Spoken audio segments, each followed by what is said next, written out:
Hey there guys, welcome to my walkthrough of the June 2017 AQA Higher GCSE Maths Paper 2. So I'm doing these again with the aim of doing them better and putting them all in one playlist. So you can find that playlist with every higher AQA GCSE 9 to 1 Maths paper in one place. I'm also going to put loads of useful links and content down there, such as your formulas, calculator tricks, and topics to help with this paper. So, let's do this. Okay, question 1. So we want to circle the decimal that is closest to 39/800. So remember, this is a calculator paper. Smash that in your calculator and you will get 0.04875. So, working through them, 0.04 is pretty close, 0.048 is closer, so it's definitely not 0.04. Now 0.049 is closer than 0.048, and it's also closer than 0.05, so that's our guy. Okay, question 2 wants us to circle the area that is equal to 36 millimeters squared. So all of our possible answers are in centimeters squared.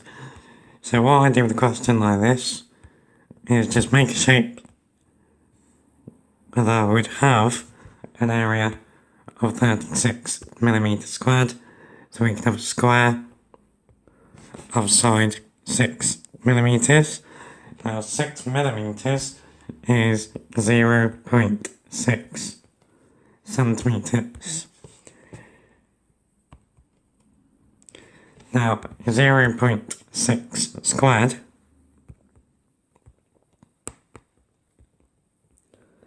is going to give us 0.36 centimeters squared. So there he is, that's our guy. Okay, question 3. So we got 2 points. A is 212 and B is 82. We want to circle the midpoint of AB. So midpoint coordinates are the mean of the two endpoint coordinates. So the x coordinate is going to be 2 add 8 over 2. And the y coordinate is going to be 12 add 2 over 2.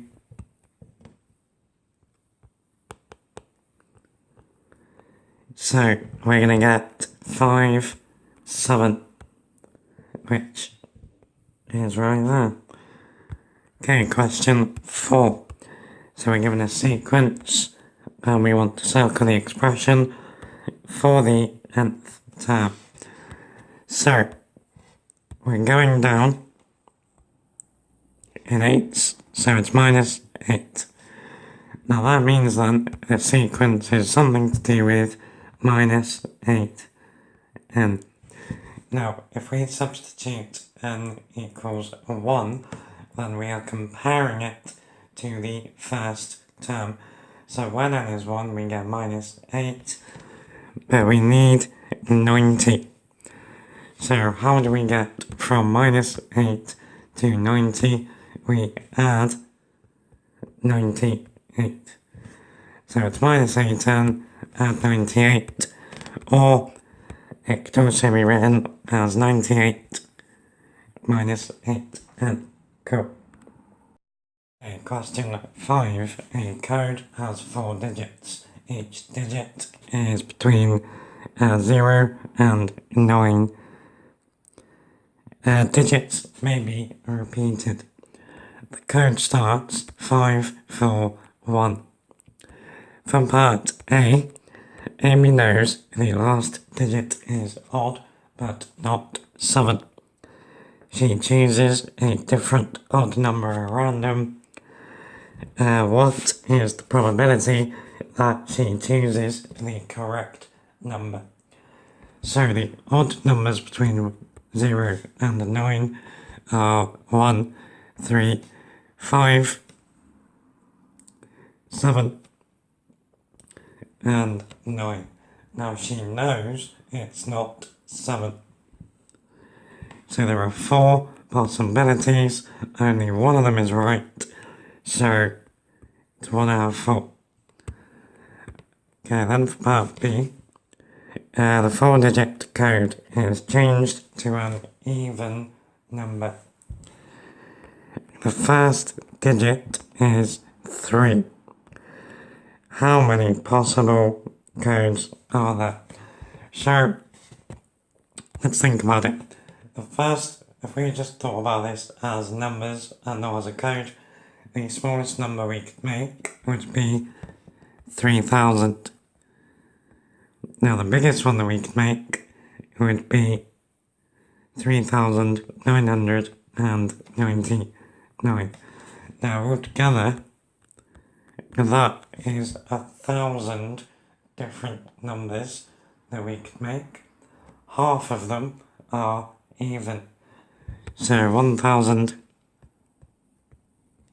divided by 2 is 500. Cool. In the 7a, wants us to complete the table of values for y equals x squared minus x minus 2.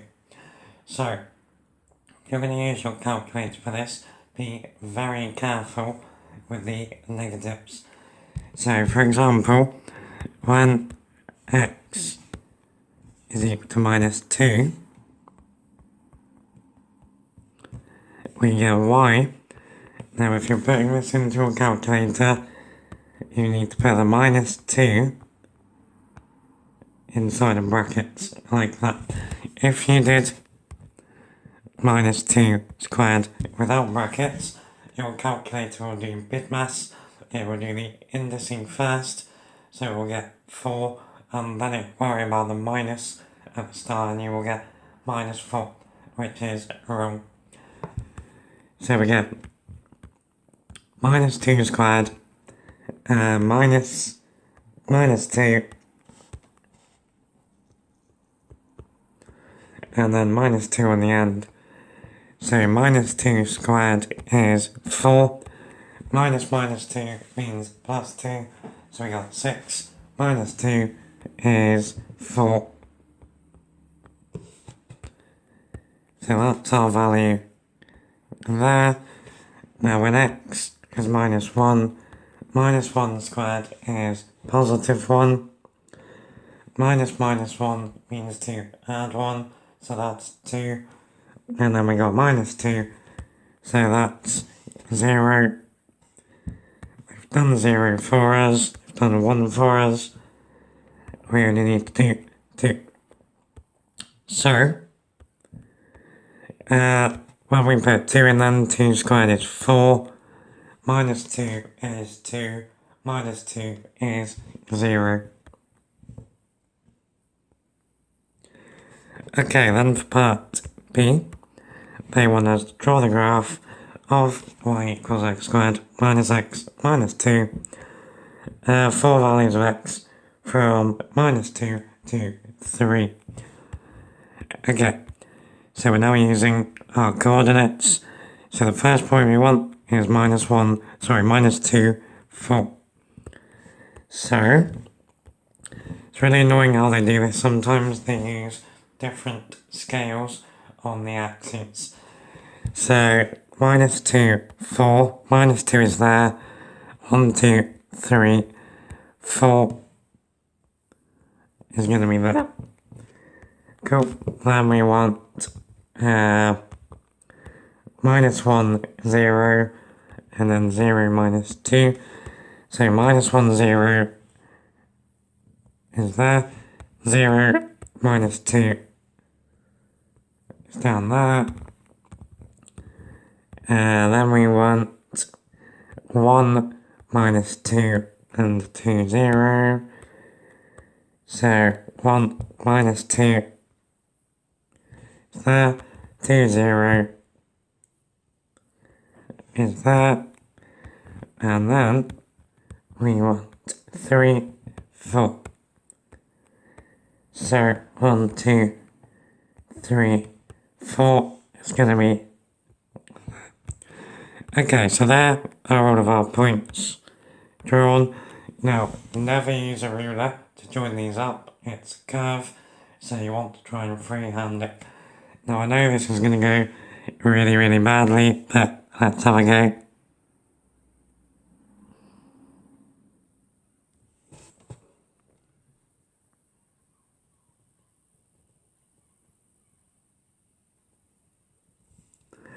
Okay, not bad by my standards, we did miss that point on the right, but don't do that. Get something like this, and you are golden. Okay, so almost missed this bit. Part C wants us to write down the x-coordinate of the turning point of the graph. So, quadratics are symmetrical. Now the turning point is going to be slap bang in the middle. So notice we have these 2 points here where the y-coordinate was minus 2. So the x-coordinate of the turning point is going to be slap bang in the middle of them. So that's going to be x equals 0.5. Cool. Question 7 says use trigonometry to work out the length x. So I've got lots of stuff on tutor. The playlist will be down below in the description. So first up, label the sides. So x is the opposite and 8 is the hypotenuse.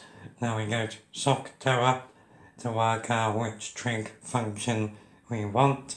So is it SOH, S-O-H, yes, so we want sine.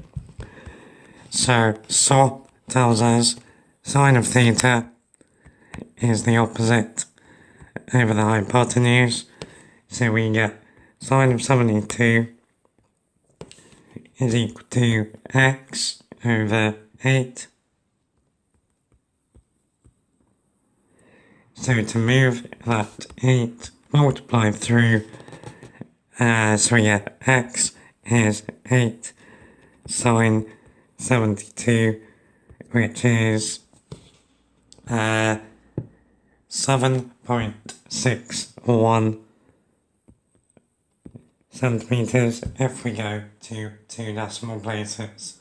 Cool. Okay, question 8, we have a distance time graph. So, Lily goes on a journey. For the first 30 minutes, her average speed is 40 miles per hour. She then stops for 15 minutes. She then completes the journey at an average speed of 60 miles per hour. The total journey time is 1 hour. We want to draw a distance time graph for the journey. So we have distance going up the side and time going along the bottom. So we got nice usable scales.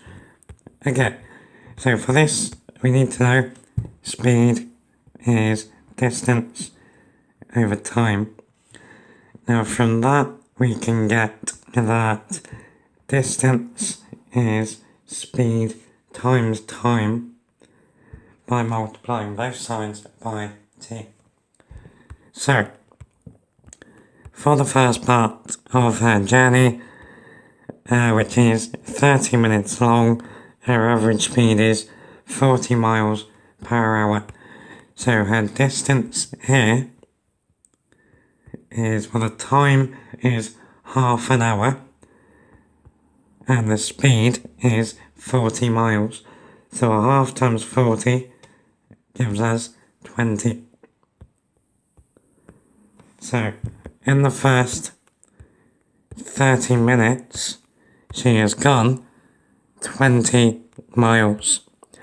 So find 30 along the bottom and then go up to 20, which is going to be there. Okay, then we're told she stops for 15 minutes. So her distance isn't going to change while she is stationary. So we just go 15 minutes to the right, which is going to be there. And then we're told she then completes the journey at an average speed of 60 miles per hour, and her total journey time was 1 hour. So at the moment, she travelled for 30 minutes, then she stopped for 15 minutes, so there are 15 minutes left of her journey, so her distance is going to be, well, she's travelling at 60 miles per hour for 15 minutes. 60 miles an hour is a mile a minute. So her distance in this last part is going to be 15 miles. So we need to go 15 miles to the right and 15 miles up. So the final point is going to be here. So what we now need to do is join these points up with straight lines coming out of the origin. So that's the first one.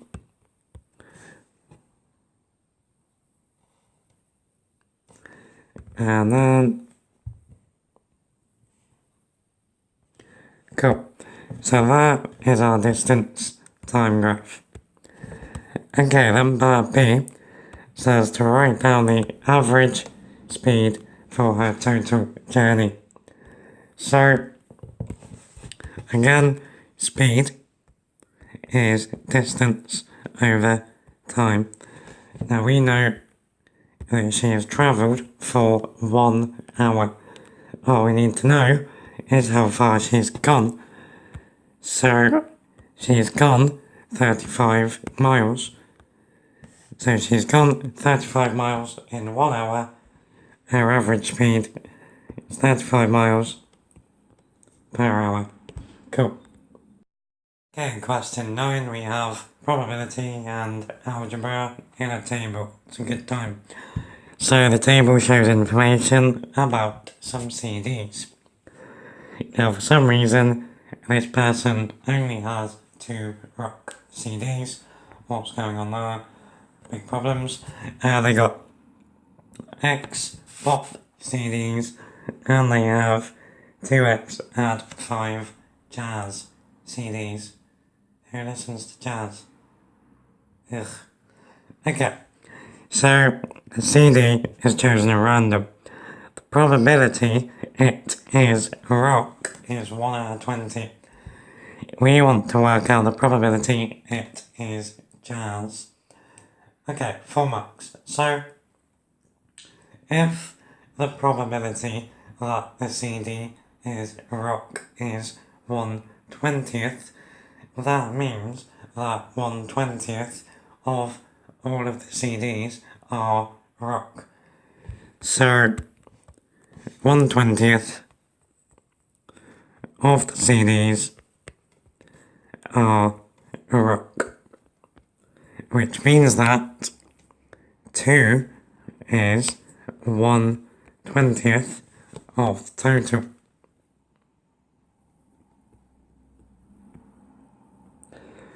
So if 2 is 1/20th of all the CDs, that means that the total number of CDs is 2 times 20, which is 40. So altogether there are 40 CDs. Now we know if we add them all together, then there has to be 40 CDs.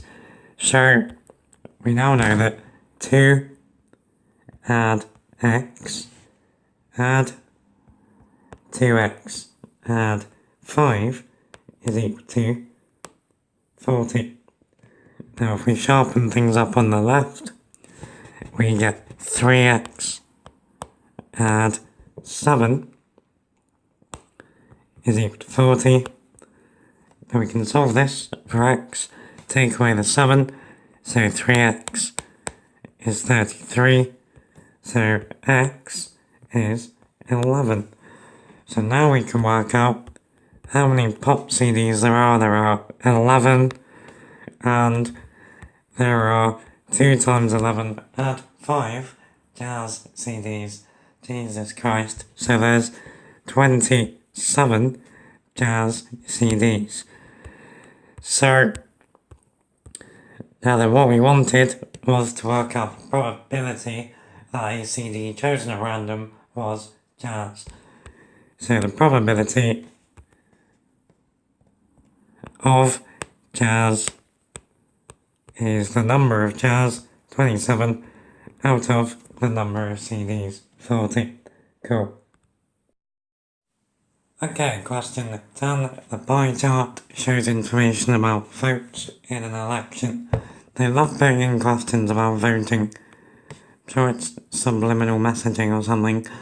So the men have a sector of 110 degrees and the women make up the rest. Now we're told 3,360 more women voted than men. We want to work out the total number of voters. So, with a question like this, we need to ask ourselves, what do we know? Well, we know that angles around a point add up to 360. So, we can work out the angle for the women by doing 360 minus 110, which is 250. Now, what we can do is, because we know that 3,360 more women voted than men, we can split the women sector into 2 parts. So we're going to have roughly the part that would be equal to men, so that's 110 degrees. So in there we got the same number of women as we have men. Then we know 250 minus 110 is 140. So we know the part of women that was more than men is 140 degrees. So we got 110 degrees of women, that's equal to the number of men, and then we have another 140 degrees for the women. Now we were told 3,360 more women voted than men. So we know in this sector there are 3,360 women. Now what we can do from this is work out how many people 1 degree represents. So we know that 140 degrees is 3,360. So 1 degree is 3,360 divided by 140. That's going to give us 24. From that, we can work out how many the whole 360 degrees represents by doing 24 times 360, which gives us 8,640. Cool. Question 11 wants us to write these numbers in descending order. So that means starting with the biggest and getting smaller as we go. So we got 9,563, 9.56 times 10 to the 3.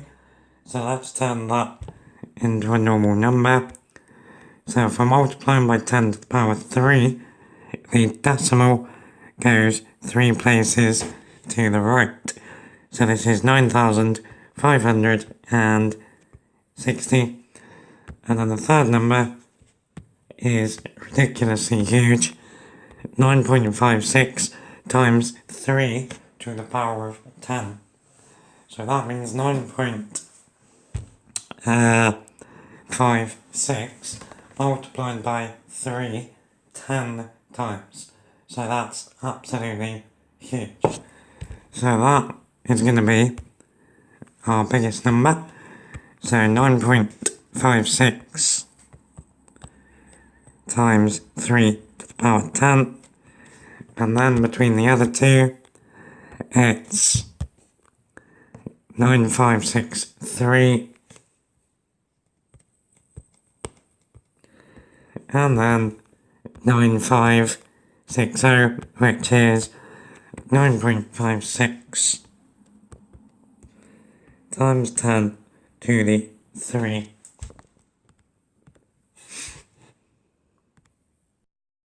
Okay, question 12, we have circle theorems, so I've got plenty of stuff on these. Check out the playlist down below.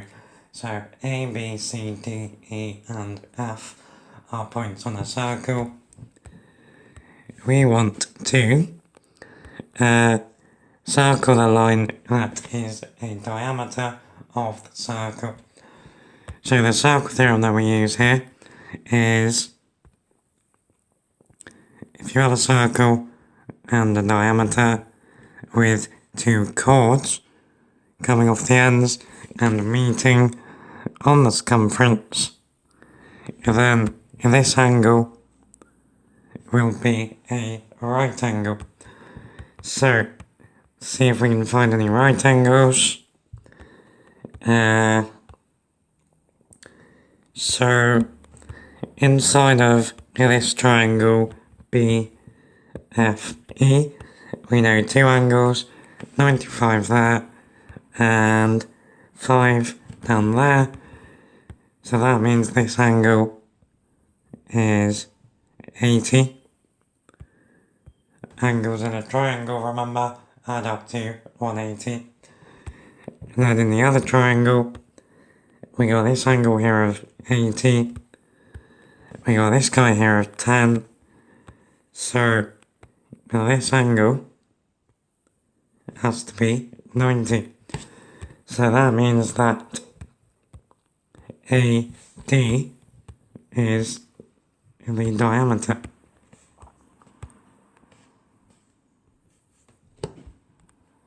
Okay, question 13. To make one cheese sandwich, Gina uses one bread roll and 2 cheese slices. We are told a pack of 15 bread rolls costs £1.88 and a pack of 20 cheese slices costs £2.15. She's going to buy enough packs to have exactly twice as many cheese slices as bread rolls and make more than 100 cheese sandwiches.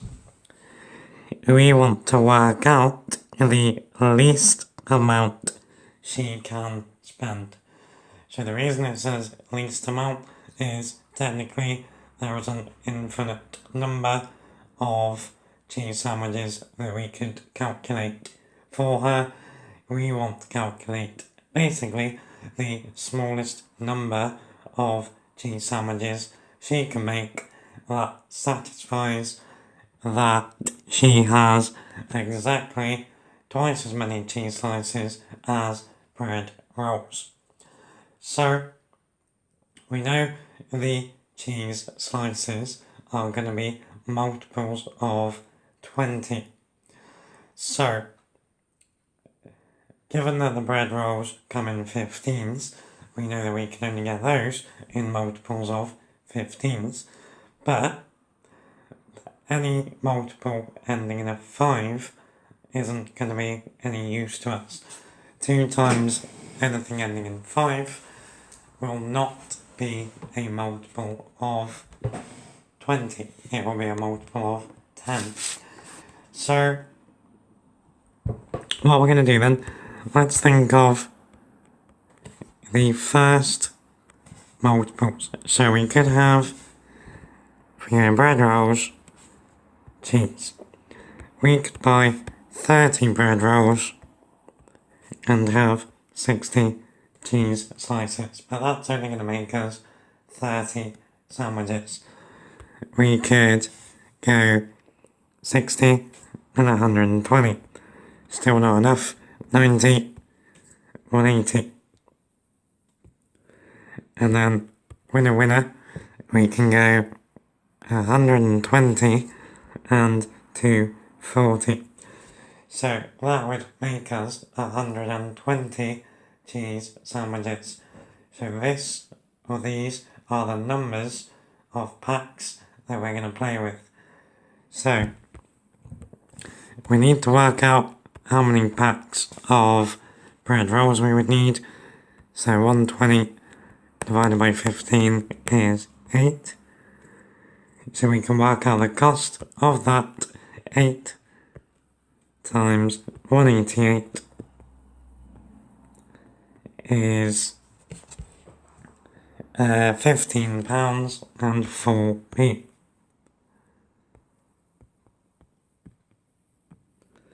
Now if we do the same for the cheese slices, 240 divided by 20 is 12. 12 times the cost of a pack, £2.15, is £25.80.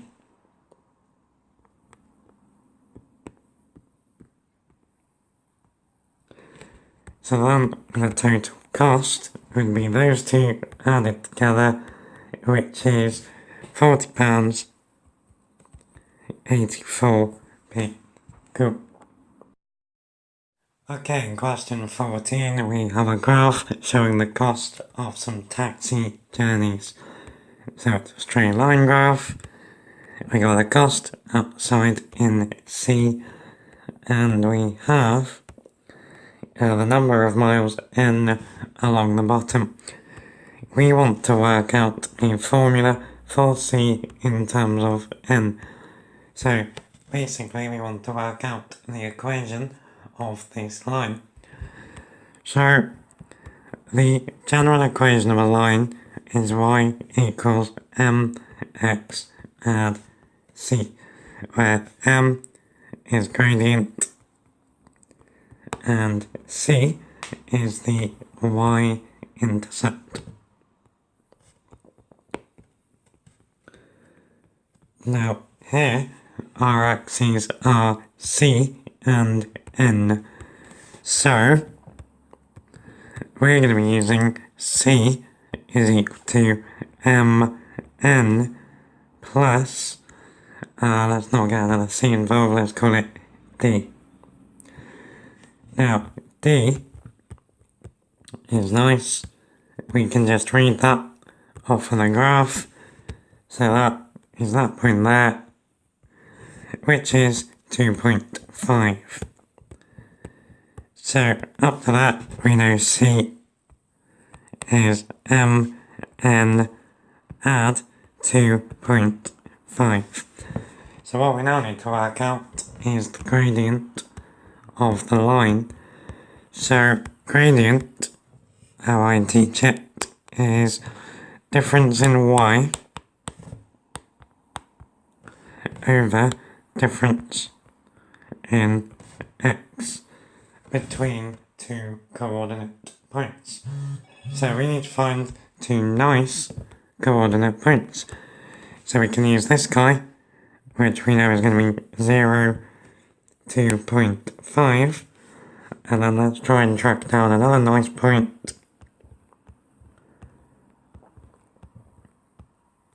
So we can use this guy up here. So the coordinates of this point are going to be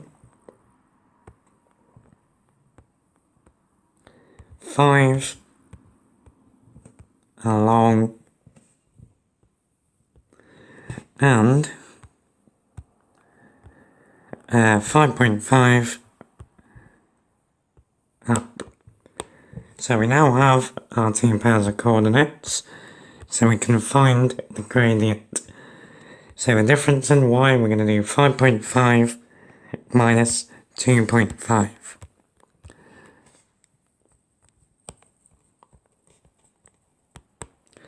And then the difference in x, because we've done it as this y coordinate minus the other, we have to do this x coordinate minus the other. So 5 minus 0.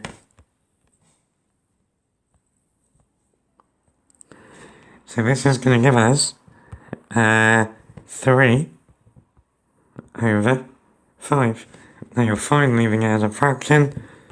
So now we know m and the constant, we can say that c is equal to 3/5 n add 2.5. You could also, if you like, turn that fraction into a decimal, which would be 0.6. Either one is fine. Okay, question 15. Sammy is trying to work out the exact value of y using Pythagoras' theorem. So we got a right angle triangle, we got a side length of 2y, and we got a side of 6 and a side of 8. So we've got Sammy's workings, which we'll have a look at in a moment. Part A asks us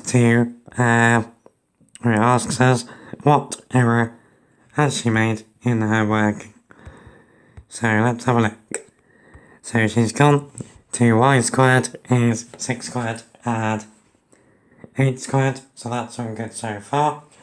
Pythagoras is a squared and b squared is equal to c squared, so that's fine. The problem is this part here. When she squared 2y, she forgot to square the 2. So 2y all squared is not 2y squared. 2y squared is 4y squared. Okay, then for part B, Kai works out that y is equal to 5.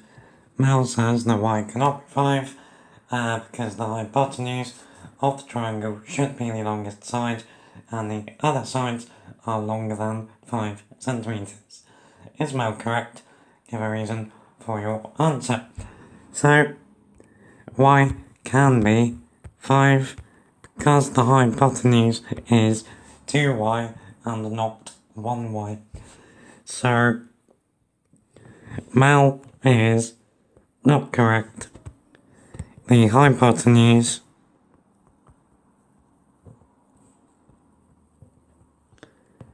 is 2y, not y. So it would be 10, not 5. Cool. Question 16, we got a box plot. Lovely. And we are asked to circle the median value. So the median is given by the line in the middle of the box. The left-hand whisker is the lowest value, the left of the box is the lower quartile, the right of the box is the upper quartile, the right whisker is the highest value. So the median is going to be directly below that line, so down there, that's going to be 28. So there he is. Good times. Okay, question 17. Everyone loves this question. So P is a rectangle with a length of 50 centimeters and a width of X centimeters. Q is a rectangle with a width of Y centimeters. So there are our two rectangles. Now we're told the length of Q is 20% more than the length of P, and the area of Q is 10% less than the area of P. Work out the ratio X to Y, giving our answer in its simplest form. Okay, so first up, let's work out the length of Q. So that's 20% more than the length of P. So 20% of 50 is 10. 10% is 5, 20% is 10. So the length of P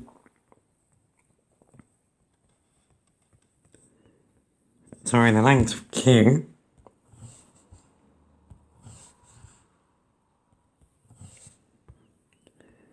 is 60 centimeters. Okay, so what we can do next is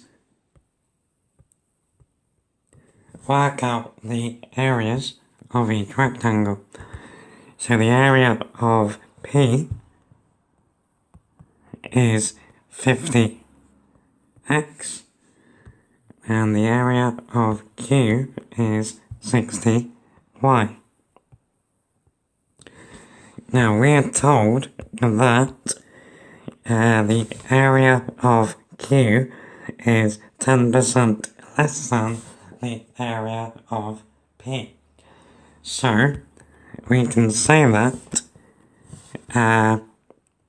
60y is equal to 90% of 50x. Now we can say 60y is 0.9 times 50x, which is 0.45. No, that's not at all. It's 45x. So 60y is 45x. Now we can cancel out common factors here. There's a common factor of 15, so we get 4y is equal to 3x. Now, let's work out what x is as a fraction of y. So x is 4/3 of y. So the ratio then is x to y. Well, it's going to be 4 to 3. Cool. Okay, question 18, we have a Venn diagram. So a school has 86 teachers. 42 are male and 42 are female. 1/3 of the male teachers have blue eyes. 1/4 of the female teachers have blue eyes. Now our sets are defined. Our universal set is the teachers in the school. M is the male teachers. B are the teachers. who have blue eyes. So, part A wants us to complete the Venn diagram. So, okay, so we know there are 86 teachers altogether, so our numbers inside of the Venn diagram need to add up to 86.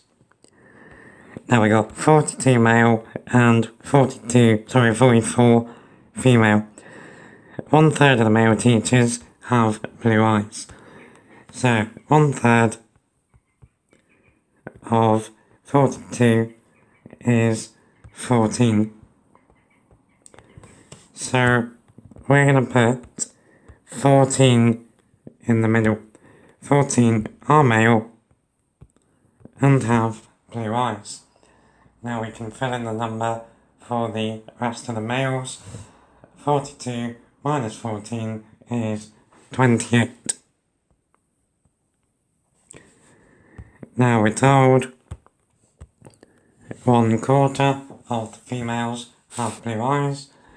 So 1/4 of 44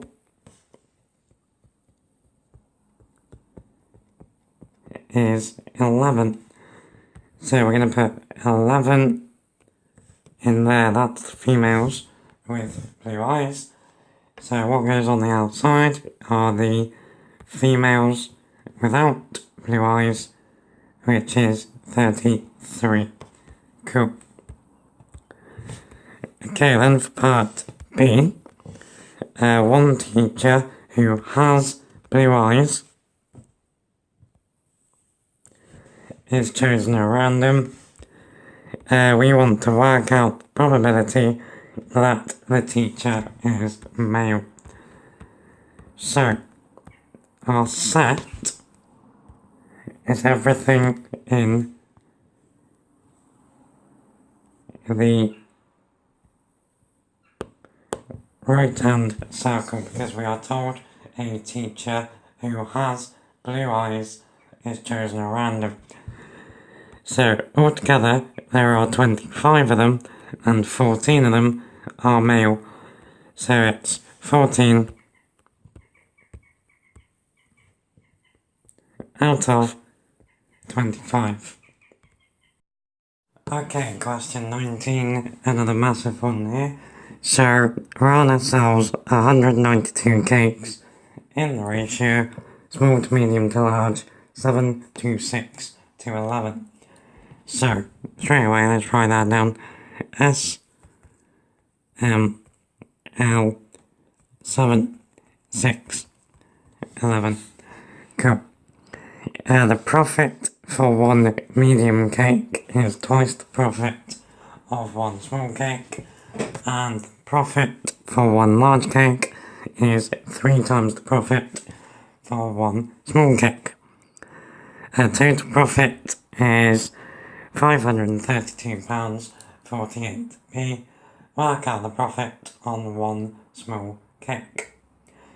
Okay, so let's first of all work out how many of each cake she made on this day. So we know she made 192 altogether. So if we add the parts of the ratio up, 7 and 6 and 11 is 24. So that means one lot of this ratio adds up to 24 cakes. Now we want to know how many lots of 24 are in 192. So 192 divided by 24, and that gives us 8. So she made 8 lots of this ratio in one day. So that means that she made 56 small,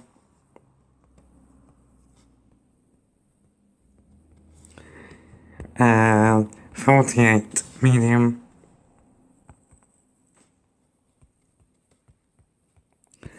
and 88 large.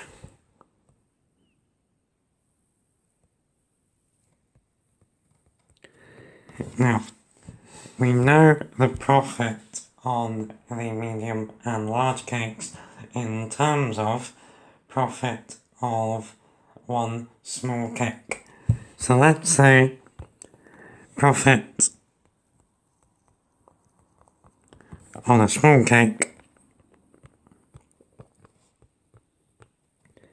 is equal to x, and a medium would be 2x,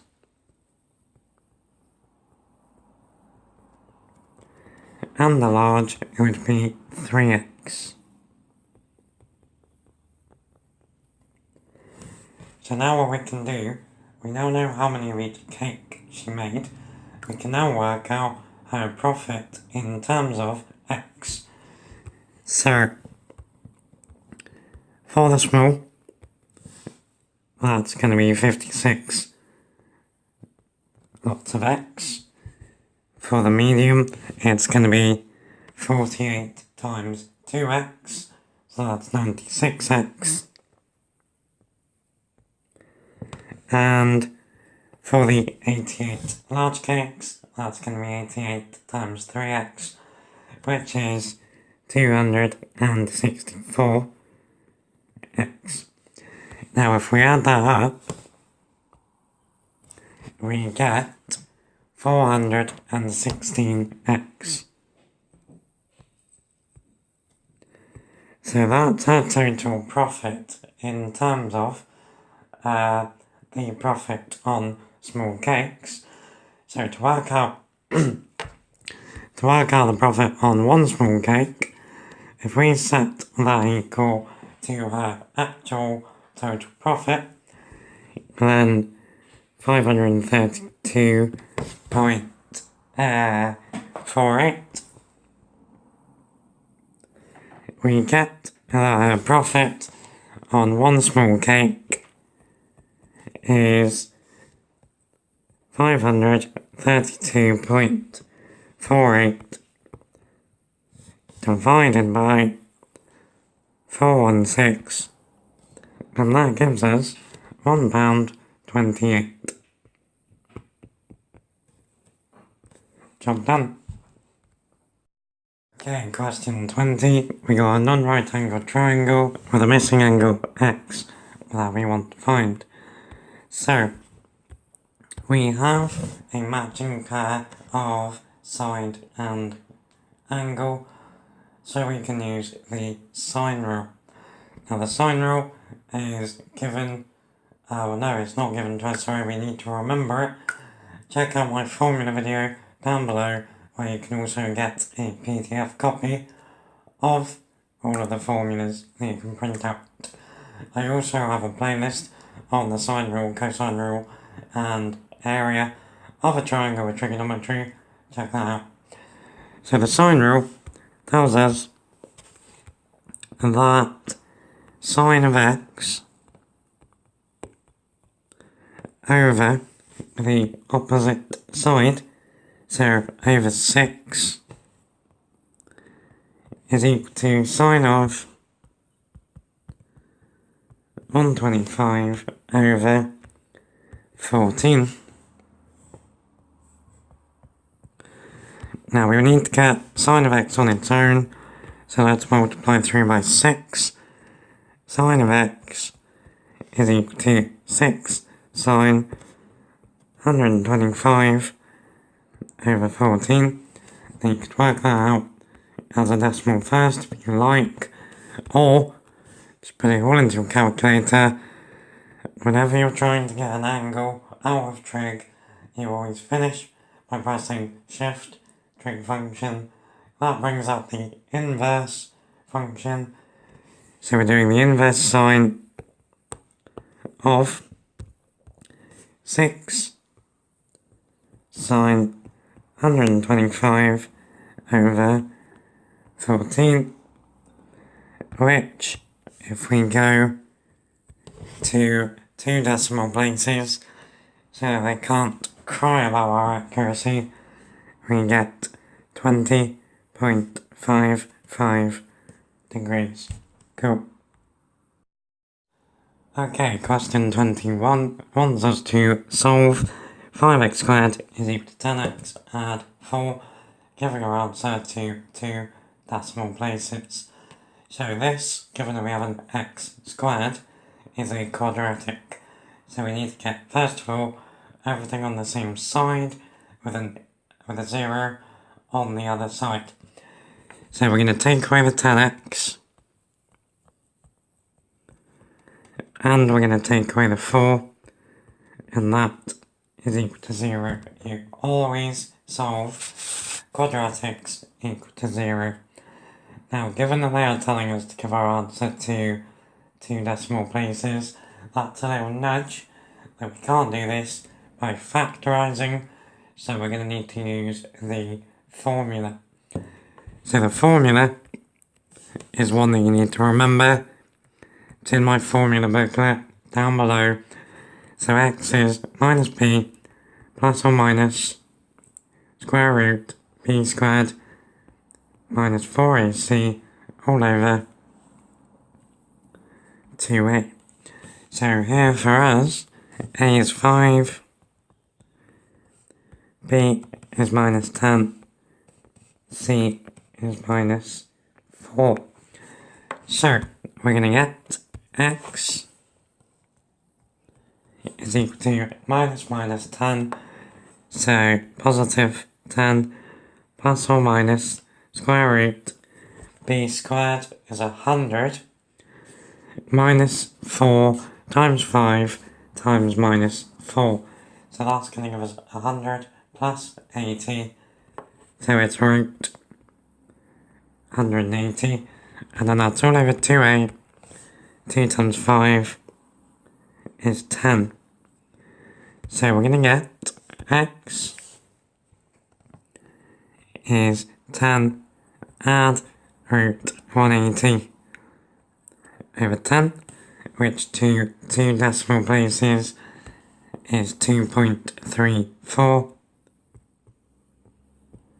as 1, and the other is x is equal to 10 minus root 180 over 10, which to 2 decimal places gives us minus 0.34. Cool. Okay, question 22, another big one. They're bombarding us. So a ball dropped vertically falls d meters in t seconds. D is directly proportional to the square of t. So let's write down what that means. So that means d is proportional to t squared. Now the formula that we use is d is equal to kt squared. Now we're told the ball drops 45 meters in the first 3 seconds. We want to work out how far does the ball drop in the next 7 seconds. So it doesn't mean in the first 7 seconds. I've seen so many people cock this question up because of this little catch. We'll worry about that in a moment. What we can do first of all is use the fact that the ball drops 45 meters in the first 3 seconds. That's going to allow us to find k. So when d is 45, t is 3. So that then tells us 45 is equal to 9k. So dividing by 9, we get k is equal to 5. So we now know the formula that links d and t together. D is 5t squared. Now, we know that the ball, say it starts here at the top. We know that after 3 seconds,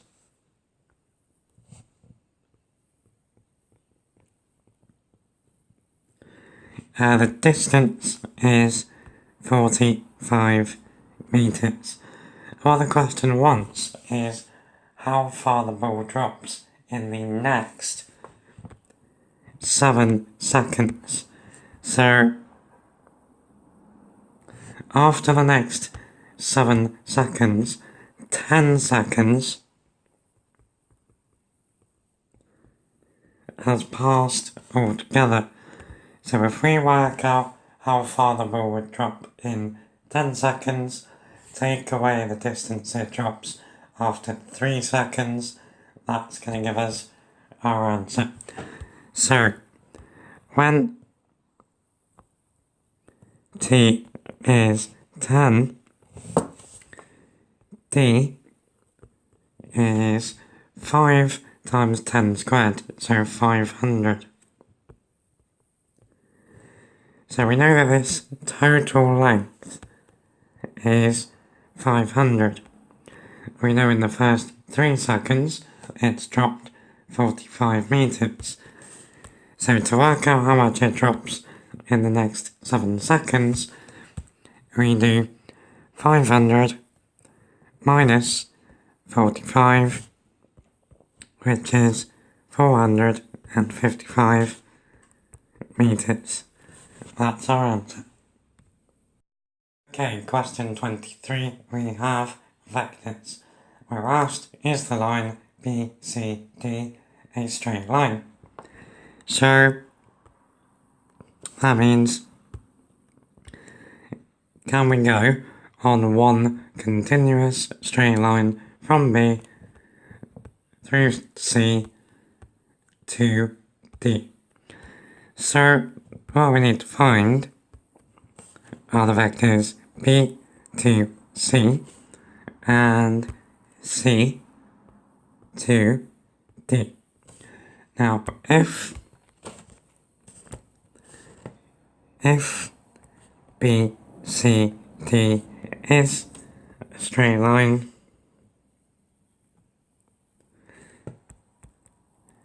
then that means that BC and CD must be parallel.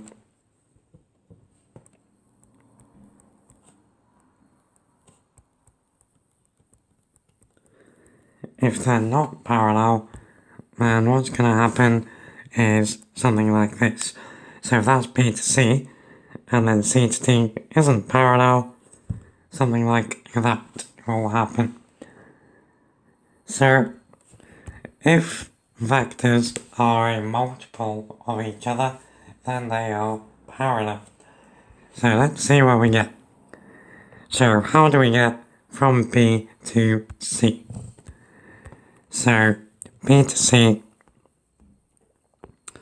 well, we're going to go forward along 5A minus 2B.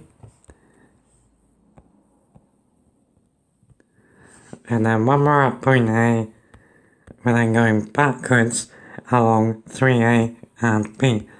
So when you go backwards along a vector, you're doing the negative. So minus 3A minus B. So that is 2A minus 3B. Okay. So, let's write that down here. So, B to C is 2A minus 3B. Cool. Now let's do the same for C to D. So, C to D is going to be forwards along 3A and B.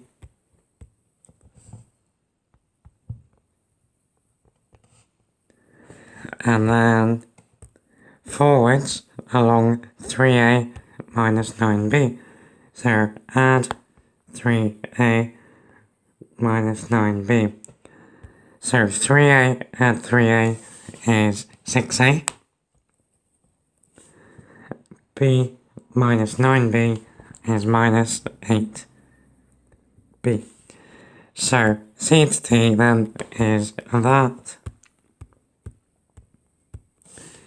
So C to D is 6A minus 8B. Now we can factorise that. That is 2 lots of 3A minus 4B. Now, the vectors then are not parallel because they are not multiples of each other. So, B, C, D is not a straight line. Cool. In question 24, we got a pretty horrible histogram question. So, 48 students completed some homework. The histogram shows information about the times taken. So, there's our lovely histogram. We want to work out an estimate of the interquartile range. So, the interquartile range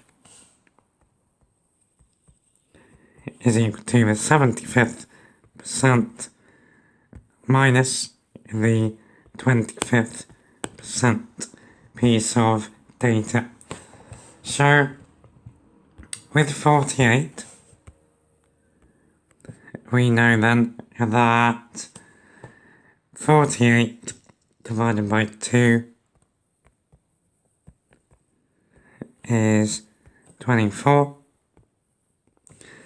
Now we know then that the 25% of 48 would be 12 and 75% would be 36. So we need to work out an estimate for where the 12th student is in the histogram and where the 36th student is, and then subtract the shorter time from the longer time, the lower quartile from the upper quartile, and there's our range. So, crash course in histograms. You've got interval along the bottom, frequency density outside. Now the area of the bar represents the frequency in that interval. So, it's just an area of a rectangle.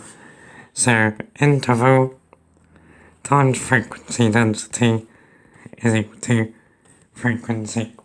So we're going to work out how many students are in each part. So in this first one we got 5 times 1.6, which is 8. In the next one we've got 10 times 0.8, so there is also 8 people in this second bar. Now, up to there we have 16 people. So our 12th person, as an estimate, and that's all it can be, is going to be in the middle of this bar. So our lower quartile is going to be 10.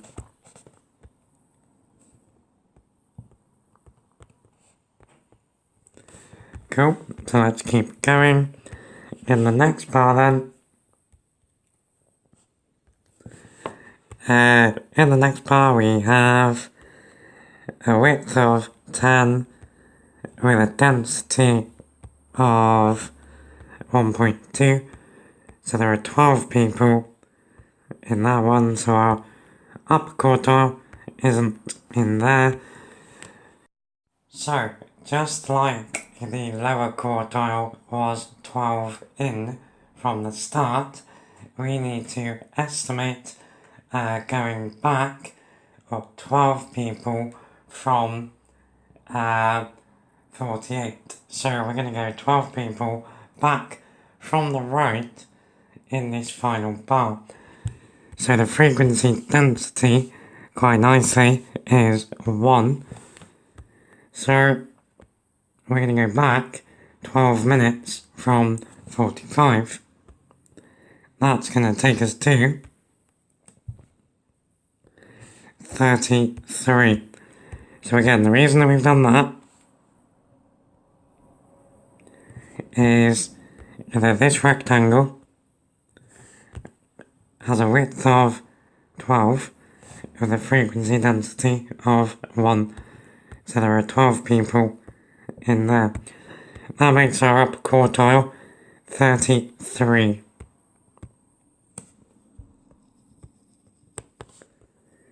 Which makes our interquartile range 33 take 10, 23. Cool. Okay, 25. Probably the meanest question on the paper. So the diagram shows a logo. ABE and DCE are congruent triangles. So the two triangles are identical. And we're told BCE is a sector of a circle, centre E. So with the triangles, we know an angle, we know two side lengths, we know the angle in the sector. Our job is to show that the area of the logo is 510 centimetres squared to 2 sig fix. Tricky. Right. So, there is area of a triangle with trigonometry. Another one that we need to know. Another one that's in my formula video and PDF. So say that we know an angle and we know the two sides coming out. Call them A and B. The area of that triangle is 1/2 AB sine theta. So we have that exact situation going on with these triangles. So there's our angle, it's called 15A and 26B. And the area of one of the triangles, say AT, is 1/2 times 15 times 26 sine of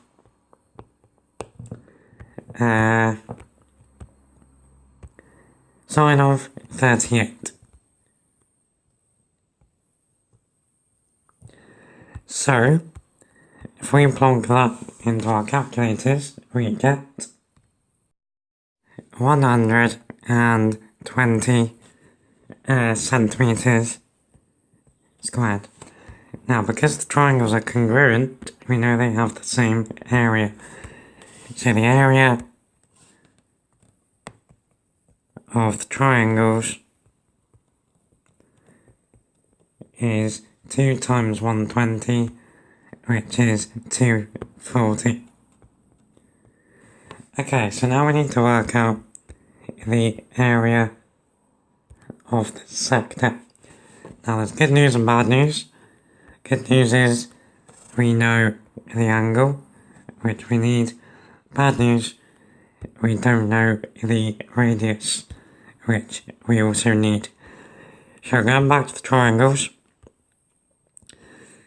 we want this length here. So I'm now going to call this guy A and get rid of these. Okay, so now we're in a non-right angle triangle where we know two sides and an angle, and we want a third side. We don't have a matching pair, so we're going to have to use, sadly, the cosine rule. So, cosine rule is A squared is B squared plus C squared minus to be c cos of a. So for us, we've got a squared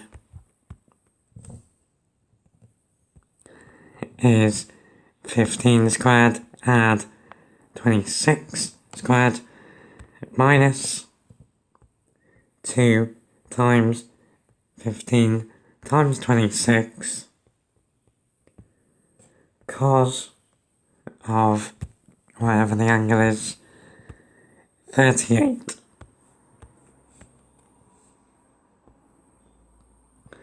Now if we plonk that stuff into our calculators, we will get,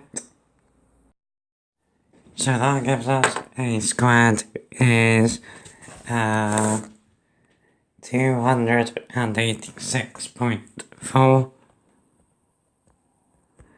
So if we square root that, a is 16.9 centimeters. So that is the radius of the sector. Now, to work out the area of a circle, you do pi times the radius squared. Now, to be fair,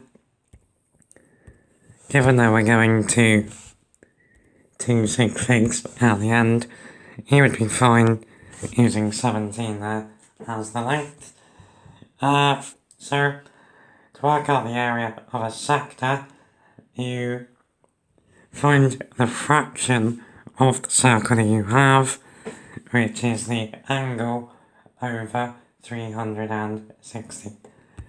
So the area of the sector is 108 3/60 times the radius squared times pi times 17 squared times pi. And that is going to give us 272. If we round, so now we know the area of the sector, 272. The total area is 240. Add 272, which is 512, which to 2 sig figs is 510 good times. Day 26, we have a sketch of quadrilateral ABCD. We can see its vertices, got the coordinates good times. We're told ABCD is enlarged, centre B, scale factor 1/3. So we're enlarging with reference to that point. We want to circle the vertex that is invariant. So the vertex means corner of the shape. Invariant means it doesn't move when the transformation is applied. So the one that's not going to move is B. All of the others come a third of the distance away from B that they were, so they all get closer to B. Okay, then for part B, we got a sketch of another quadrilateral, and we're told it's reflected in the line y equals x, and again we want to circle the vertex that is invariant. So the line y equals x is the line where the x coordinate is the same as the y coordinate. So are any of these vertices on a point like that? Yep, P. So the line y equals x goes through at that point. So P isn't going to move but the other 3 are going to end up on the opposite side of the line to where they are. So P is our guy. Okay, 27, the final question. So we're given that h of x is equal to the cube root of x for all values of x. On the grid below, draw the graph of the inverse function y equals h minus 1 of x for values of x between minus 2 and 2. Okay, so functions, I've got loads of stuff on. This one's pretty alright. So if h of x is the cube root of x, h minus 1 is just the inverse, which essentially means the opposite. So what's the opposite of cube rooting? It's cubing. So the inverse function is x cubed. So we now just need to plot x cubed. So when x is 0,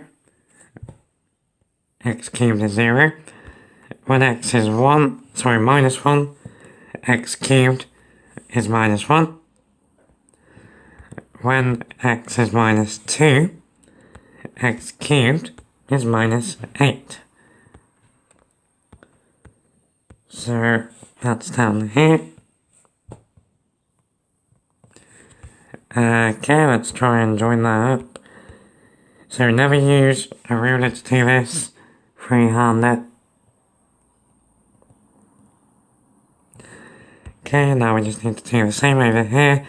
So when x is 1, x cubed is 1. And when x is 2, x cubed is 8. So that's going to be this point here. So let's just join that up. Roughly, that didn't go very well. Let's try that again.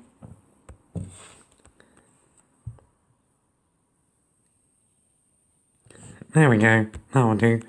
So hopefully your graph will look something like that. Okay, now the final question, we're told for all values of x, f of x is sine of x, g of x is x at 90. On the grid below, draw the graph of the composite function y equals fg of x for values of x between 0 and 360. So, composite functions, bit of a funny one. F g of x means we put the g function into the f function. So wherever there is an x in f, it becomes x at 90. So f g of x is sine of x at 90. So now we're thinking transformations of graphs. So that is a translation of sine of x 90 degrees to the left.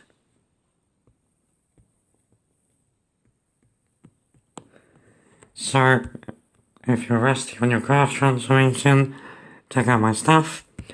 So sine usually looks like this,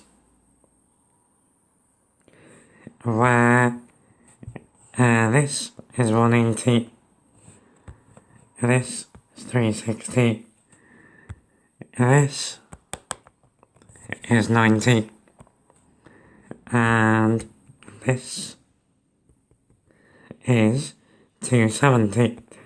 So we're translating that 90 degrees to the left. So what it's actually going to become is cos of x. So we then need to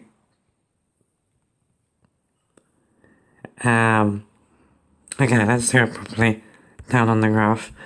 So, cos of x starts off at 1, it's 0 and 90 degrees, it's minus 1 and 180 degrees, it's 0 at 270, and then it's 1 at 360. So while we're here, we'll just put on sine as well. You don't need to.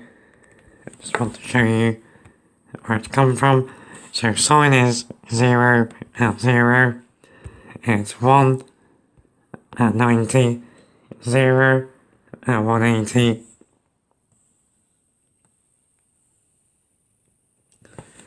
And then it's minus 1 at 270. And then 0 at 360. So hopefully from that you can see if we move the blue curve 90 degrees left, it would be on the orange curve. Okay guys, cool, that's the paper done. Hope you find this useful. Remember, this is part of my every AQA Higher Maths past papers playlist, which you can find down below. Take care, take it easy.